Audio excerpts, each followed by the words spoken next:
right, we're here today with Euro Gotit, recording artist from Atlanta, Georgia. For sure. Yeah, go ahead. We're gonna jump straight into it, man. Tell me a little something about yourself. I grew up west side of Atlanta, born and raised. Ended up moving over to the east side, but all my folk from the west side, so it was always west side for life for me. It's a city. It's where it happened at all the magic. So, yeah.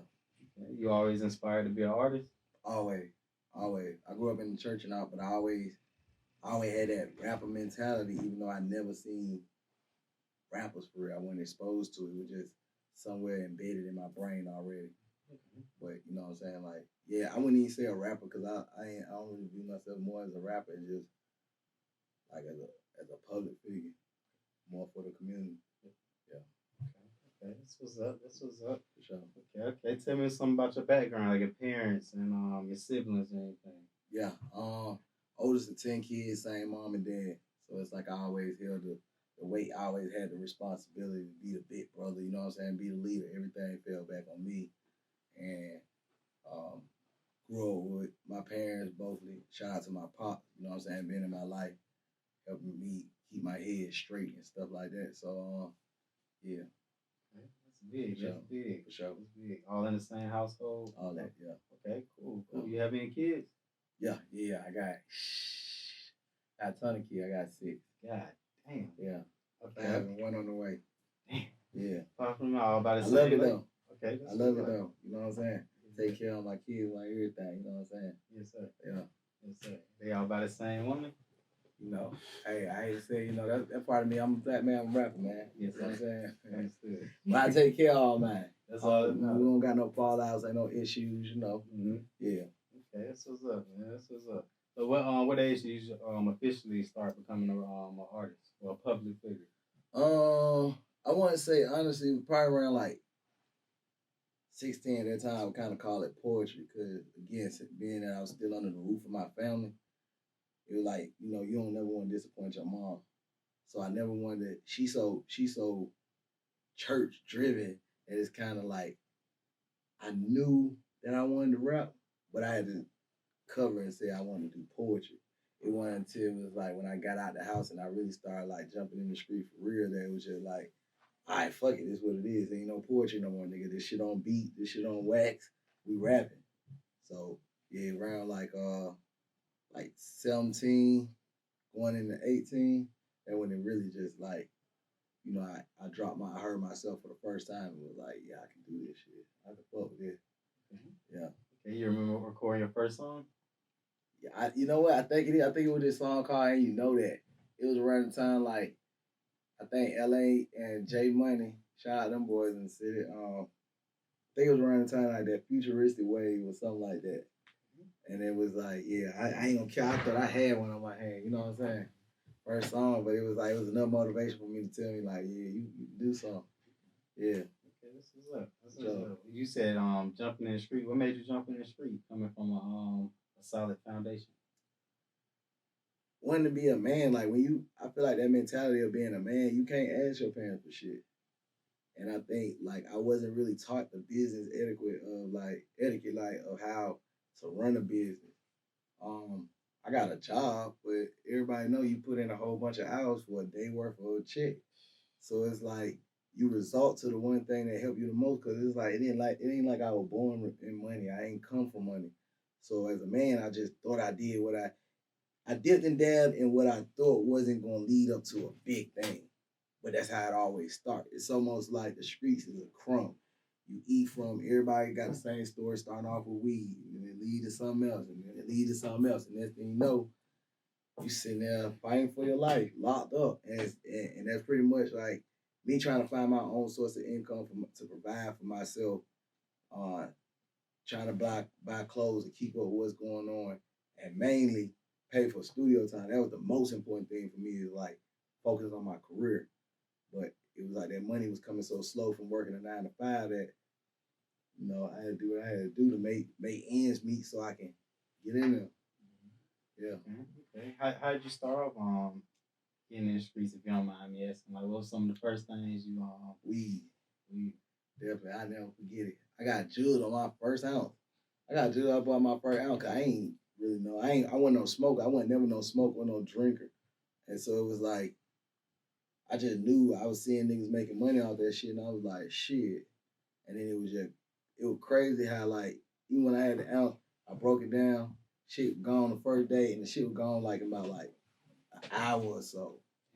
And I was like, what the fuck? And it was like, that's how I found out I got judged though, because it was like my return wasn't nothing. I said, what the fuck? I thought, I said, oh man. I found out, got in with my folks, got in with the right folks. And then from there, you stacking your bread, one thing leads to another, and you move up, you graduate, then you figure out, you get addicted to the hustle, and you get addicted to how fast the money come in. Because the problem is, the money come in, it don't never stay. Because all the money you make, it ain't really yours. You got to re-up, and then you realize what you left with, and then it's kind of like the clothes cost this, that, and the third. So you realize, like, damn, this money fast, but I got to hustle with this shit. You got to keep up with the hustle almost, you know what I'm saying? So it was like, it was hustling backwards, but it was what I knew. I felt like I was too old to go to my pops, like, bro, what am I supposed to do? Nah, nigga, I'm going to figure it out. You know what I'm saying? And that's what happened. Like, I jumped out there, and before I knew it, it was always about $1. I wasn't looking for no reputation. I wasn't looking for no name. I wasn't looking to be cool with niggas. That wasn't what I was out there for. Me and my brother, we trying to eat. We in the band though, like real deal. Like, niggas be talking about I stay in the band. We stay in the band though. Real rats. No carpet on the floor. No none of that. No heat. No none of that. We really live like that. And it was like, we had to do what we had to do to try to make ends meet. Of course, I meet little female bras and find a place to couch hop and shit like that from time to time. But it was just like, it was a real deal struggle, you know what I'm saying? And it wasn't nothing to brag about. It wasn't nothing cool with. It was just, that's what we had to do. You know what I'm saying? We were going to eat. We were going to make a way. For sure. Yeah. For sure that. And now, a few of your songs, I heard you mention the life sentences. Tell me a little something about that. I know it ain't come from no weed. Nah, hell nah. Blessing fortune. I ain't never get caught up. To be honest with you, bro, it'd be funny how life play out. And I've realized that's how karma work. And I think, like, I know that's why I move the way I move. I'm always going to move with honest intentions. I'm always going to move with a pure heart and just try to be real, because karma is real. The one time you get locked up for something you didn't do, you still got to take account for all the shit you never got caught for. And I know it was a long history of shit that I didn't never get caught for leading up until when I got locked up. So all the shit that I got hit with, it was like, damn, this might not have been me. I ain't do this shit.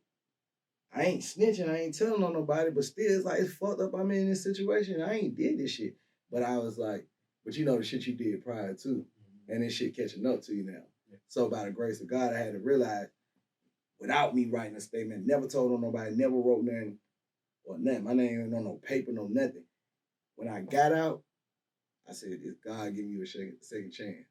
You can't go out here and tell these folks, yeah, nigga, I weird, what we on? Nigga, you ain't on shit, nigga, because you ain't supposed to be out here. You know that. Like, I don't play with my conscience. I don't play. I be genuine with myself. That's the only way I can win in life, is like being real with me. I might play the boo-boo the fool with these other niggas, but then fuck around. If you get caught up in playing boo-boo the fool, it's still gonna come out and you gotta answer yourself. When I answer myself, I be like, God ain't give me this second chance for nothing. So when I came home, it's like I started understanding my calling more to be more than just a lifestyle. It's more than just rapping and trying to get another dollar. It's more than the jury and the money. It's about your purpose. And that's why a lot of people, don't really make it as much, like they don't really make it in this game or go where they want to go in life or find the happiness and the peace that they're seeking, because you're not doing it out of genuine intention. I'm just walking in my purpose. Like, people don't really know me for music like that. They know me because of who I am as an individual. I go anywhere and it's like, it's love. Why you helped me change my life. I'm doing what God want me to do as far as like shedding light to tell people to be who you're supposed to be. I'm just mainly walking in my purpose. And in the midst of that, I'm still catching blessings for what it was I wanted to do. I wanted to be an artist. I wanted to be a successful artist. But if me doing my purpose allows that to happen, then cool. I ain't got no problem taking no stand for God. I still do what I want to do in the street, you know what I'm saying? But I'm going to take my stand and be a man. At the end of the day, get it here. Yeah. So the situation, you wasn't involved in it actually? Or I don't know if you allowed to say or not. I don't speak on it, but it was just, I just said, I went to jail for my past history. God knew what He was doing. Okay. That's that's the best way to put it. It was like a blessing in disguise. It was a blessing. Okay. Yeah. So where you get your swag from? Probably my pops. My pops, it was crazy because he was like a positive figure for me, but he always was in the street, and then he always had like, that's how I got introduced into like boosting and stuff like that because of his folks. You know, he had the white people, and the white people know everything going on, so they bringing that drip that low key. It was funny because I wouldn't wear some of the stuff because even though it was high end stuff, we weren't wearing that in school. I wanted to look like the kids in school. I don't want that expensive stuff. I don't want to look like I'm rich and I'm having, but you know, he'll put it on. He was a suit nigga. He a dressed down nigga. And then when he hit the block, it's like, you know, he still had that respect. Like, niggas fuck with him. So it was kind of like, the way he carried himself, I was just like, I want to have a persona of being like, carry myself like a man. You know what I'm saying? I ain't want to look like no follower, but I wanted to look like a man. So I kind of got into it like early. And then after a while, it just started, you know, being what it was. Okay. Yeah. And I see you doing a lot of baby pop comparisons. I see you speaking about Malcolm X a lot. Yeah. That's what's that? That's just something that you always was into. No. And it wasn't nothing that I was always. It was something I misunderstood. Initially, I started off kindergarten. I started off at a Catholic school, and I was taught a misunderstood concept that kings and queens came from England. From Europe, excuse me. And my pops was like, what? I never forget it. We eating, and we had a restaurant, like we left the food and everything, threw the money down on the counter, on the table, upset. Nobody got to finish eating. He took me right up out of there, took me downtown to Pasco Hotel at the time where it was a historic black site. The old Pasco that was open, like a lot of the great black leaders came in there to eat.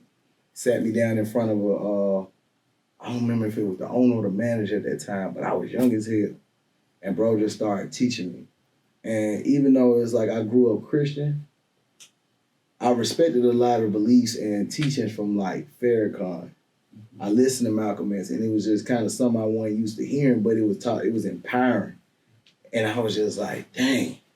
Like, I don't know, it just caught my mind. After that, it was like, that's why I got it. Like, when I did really start finding out I can't tell you all about Pac songs, but I can pretty much tell you his lifestyle.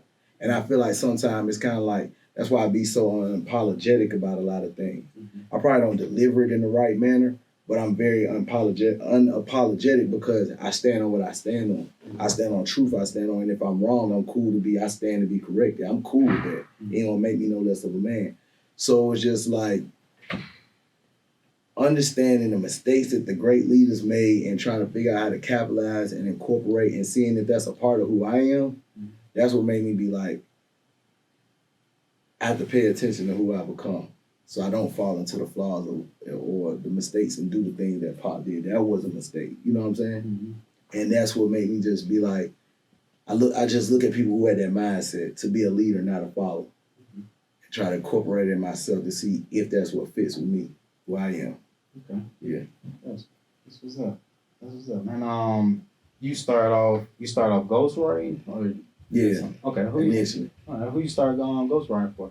It was just random people. I was producing and ghostwriting. I didn't really want that spotlight because, like I said, I was like, dang, I know I could pop, but I ain't trying to hurt my mom and the folks in the church. Like, so I just was like, I just love music. Let me just get the behind the scenes check. It wasn't coming out how I like it.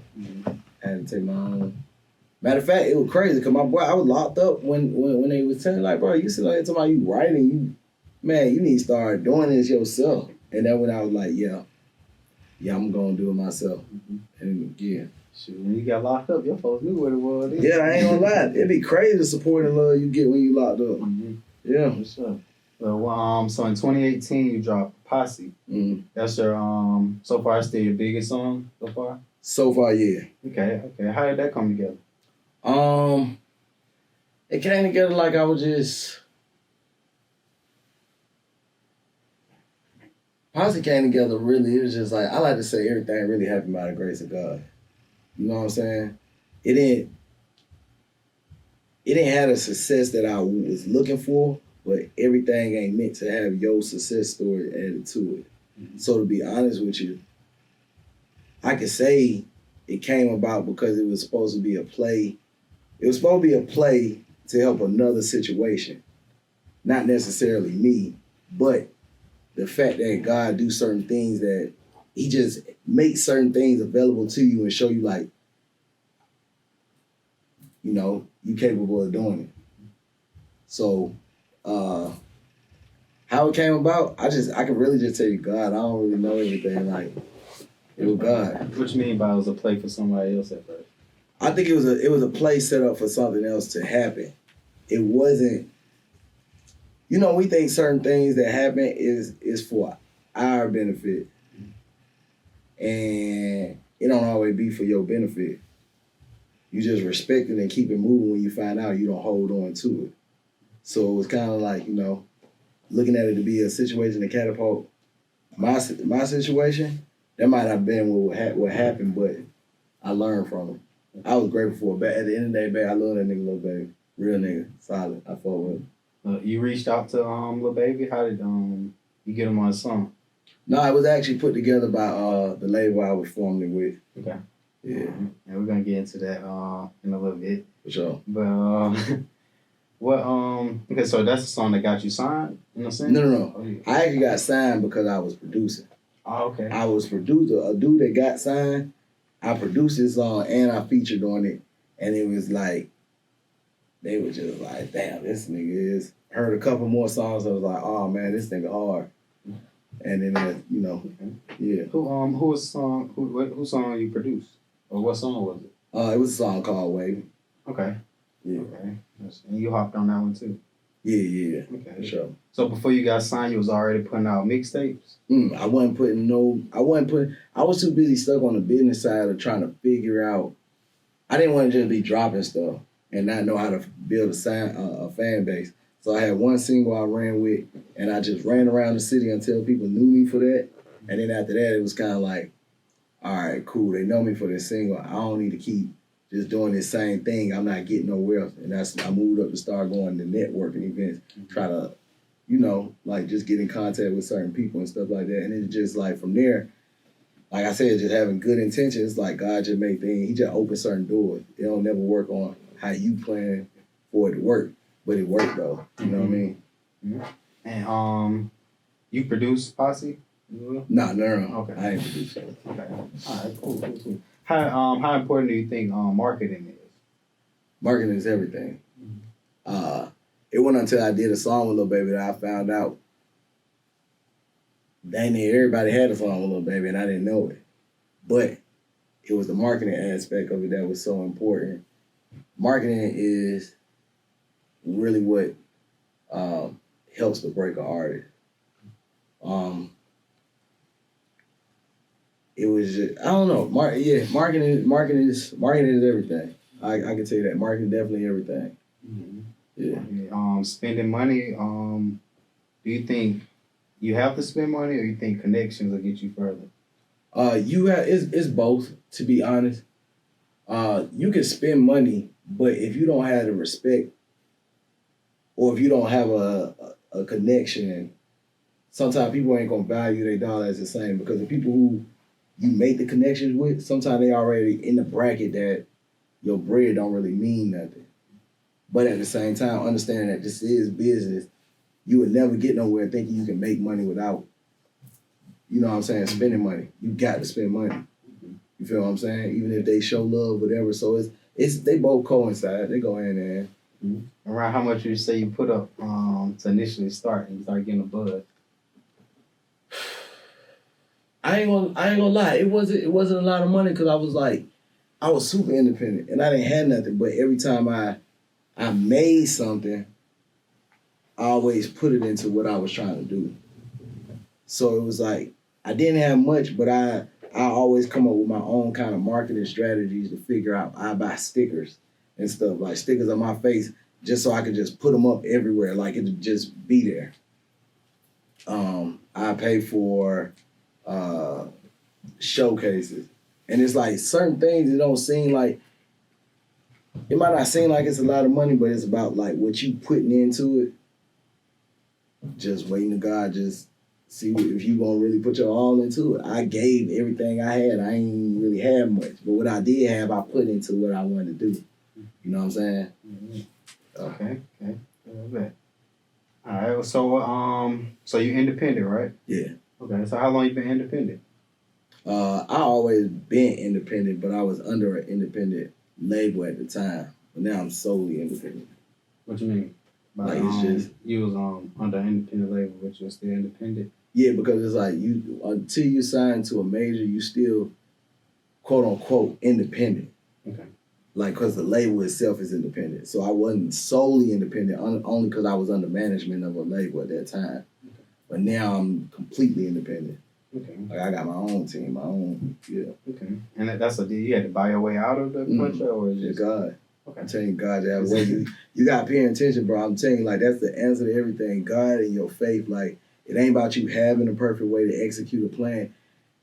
A plan is good because of your faith. A plan is an example of your faith. It's showing God that you like, I don't know how I'm going to do this, but I'm about to write all this down.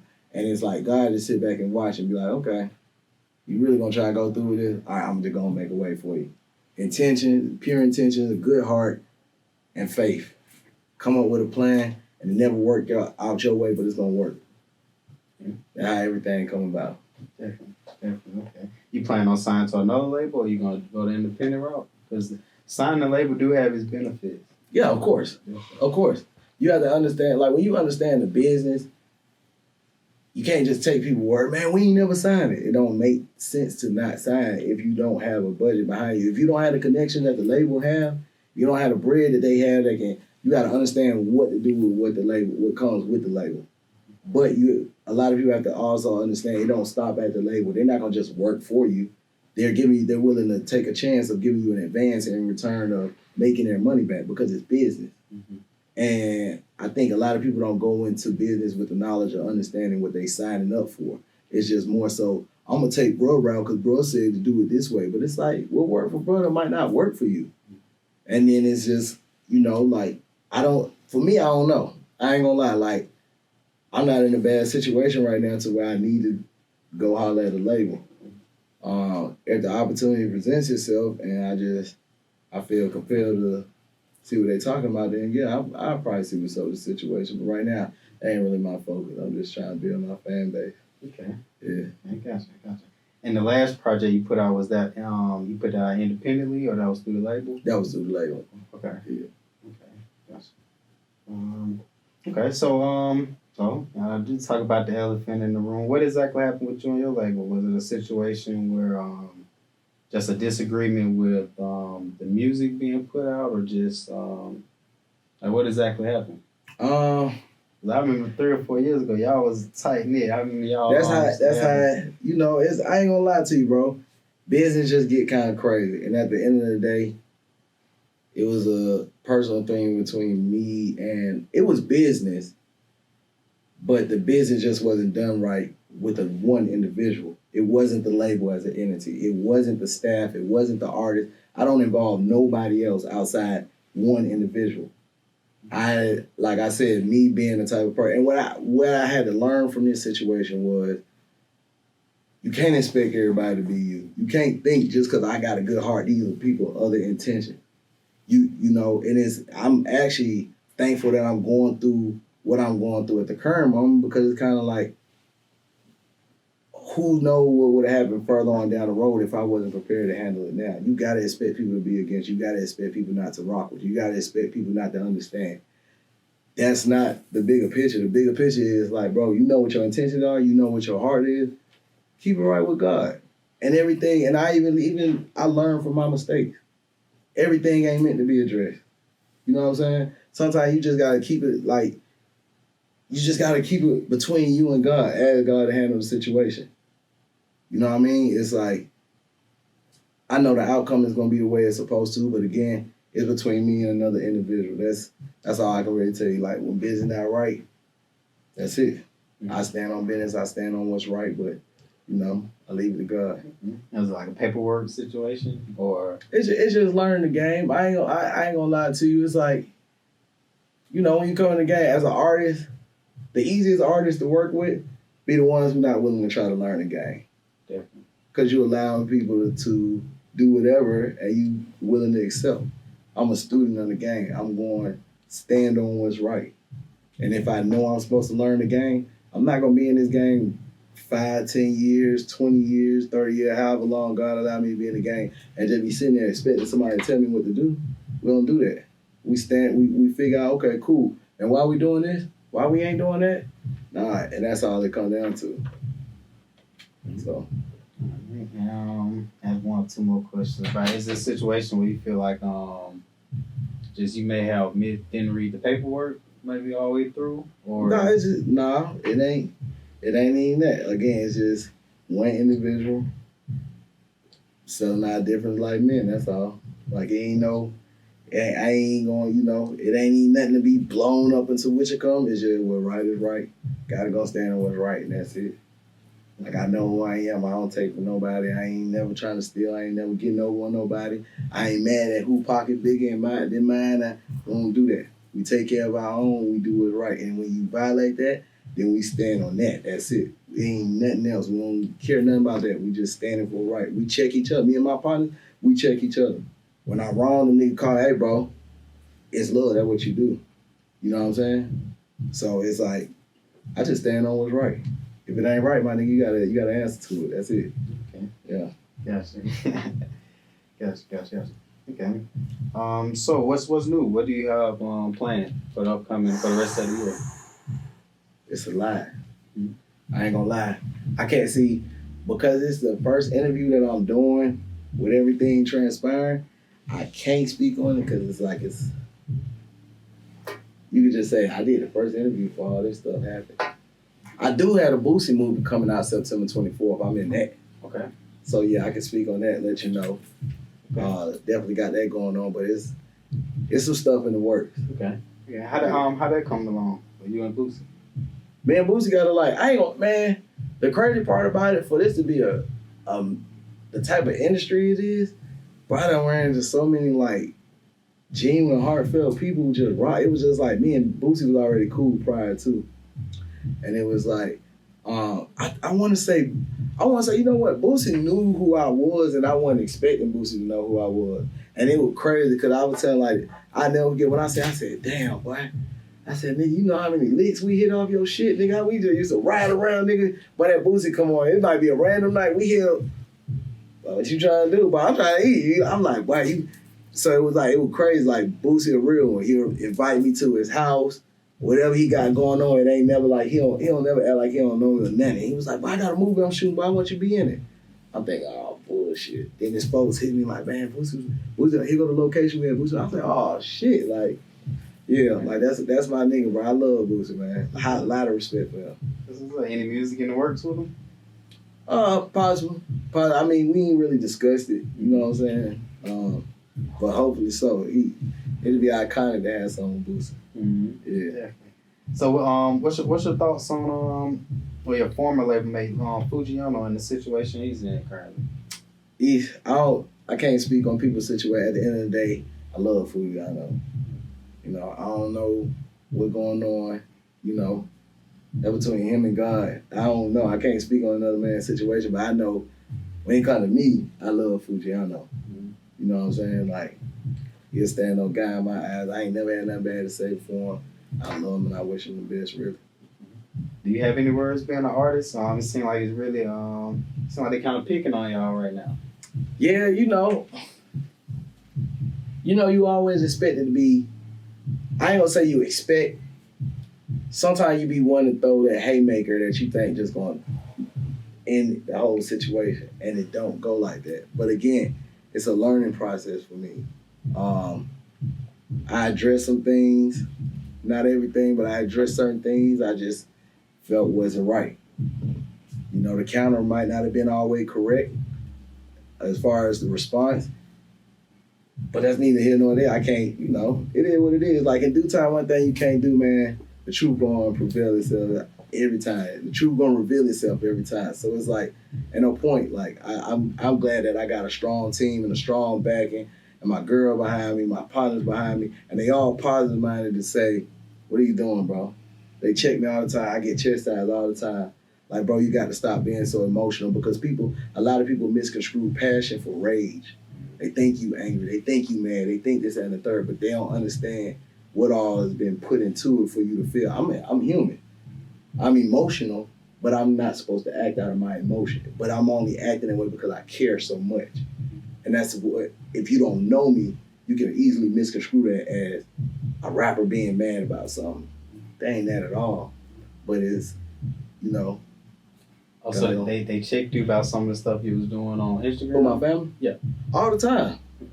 They check me in general. Like, they just check me in general. But I be needing it because it's like, that's my support system. The people I feed me. You know what I'm saying? That's my puppies in my screen to say, hey, bro, come on over here. Don't be doing that. Shut your mouth. And it's like, oh, okay. That's who I have to have my concern with. The bigger thing, and I like to tell people this, the bigger thing ain't the money. Like when you go find gold, you don't just find the gold in value. You value the tool that you use to find that gold. Because if you ever lose that gold, whatever happened to that gold, you still got them tools. You can't never turn on your tools. So I don't value the materialistic value that come with everything I got. I value the things that help me get there. And it's God and the support system that I got. So it's like, they go off on me, I take that as love. Ain't never no hate. I get chewed out all the time. People don't even know it. From the house, get in the car, a part of me driving, I'm just sitting there. Man, what the hell? We show up where we show up. I'm getting chewed up. But I understand it. It's all love. It's people who care for me. Mm-hmm. And just have to let me remind me, you're not a regular person, bro. You can't react how you want to react. Mm-hmm. There's repercussion behind the way you react now. So I appreciate it. Mm-hmm. Yeah. Yeah, definitely. All right, definitely. That's what's up, man. All right, well, any shout outs, anybody you want to shout out or anything? Yeah, like everybody that know me and know how, like, just know, like, I ain't gonna lie. I don't know, I can't do no personal, like my support system team. So everybody really like that's just fan wise, people who just like stream my music, people who just tune in to me. I'm thankful because every supporter, one by one, individually, if I can name you, if I knew you, I'm super grateful because it's kind of like I'm on a platform that most people only can dream about getting to. But it all came from one individual person that's just like, let me show him some love. And they ain't had to do that. Everybody that bought a feature, you interviewing me, your team here, like everybody, I just genuinely I thank my support team. My boy Reggie Bullock, shout out to him. You know, he over there at Dallas now, but it's kind of like, yeah, everybody. People in the industry who just don't know how much they inspire me, how much they like the love was like shown, the love that was shown from them. Like, it's a lot to tell people thank you, because I come from a genuine place. And me not having a lot, me going through a lot, me finding out people who wasn't for me, you embrace that. So it's like, thank you to everybody. Thank you to the cameraman, the person who right behind that camera right now. Appreciate you, dog. You shooting this right now. So it's like, that's the type of person God is. Okay. So I appreciate everybody for real. That's what's up. And the last thing, what type of advice would you give an upcoming artist? And what type of advice would you give a younger youth that's just coming into the game? Or signing or anything? I think, honestly, the hardest thing ever, find yourself before you just assume that you want to do something, because me being in the game since 2018, I had to find out the hard way, this ain't where your happiness is. None of this stuff, these diamonds, this money, these clothes, women, ain't none of this your happiness. So find out who you are as an individual. When you identify that, don't be scared to walk in your purpose. Walk in who you supposed to be. Whatever it's supposed to be. Don't give a dang what nobody think. Walk in what you supposed to do. Have a purpose to it. And don't let it just be a materialistic value thing, because you will be forever lost.